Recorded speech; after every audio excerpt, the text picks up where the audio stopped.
ভাই, প্যান্ডেল হপিং তো অনেক হলো, এবার খিদে পাচ্ছে ভাই। বল কোথায় খাওয়া যায়। আরে চাপ নেই, পুজোর খাওয়া দাওয়া বিরিয়ানি ছাড়া একদমই ইনকমপ্লিট। সেটা তো ঠিক, তাহলে চল।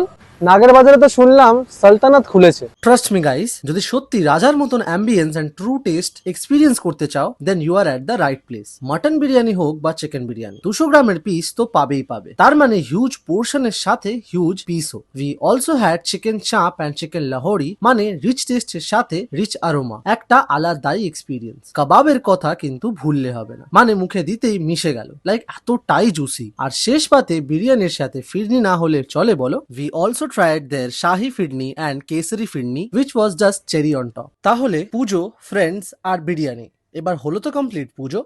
একদম। Biryani lovers, what are you waiting for? চলে আসুন Saltanat, king of biryani and north ইন্ডিয়ানে। সালতানাত এখন নাগের বাজারের সাথে আরো 4টি আউটলেটসে অ্যাভেলেবল: যাদবপুর, সল্ট লেক, বারাসাত অ্যান্ড সোদপুর। এবারে কলকাতার প্রত্যেক কোনায় হোক দুর্গাপুজোর সাথে সালতানাত।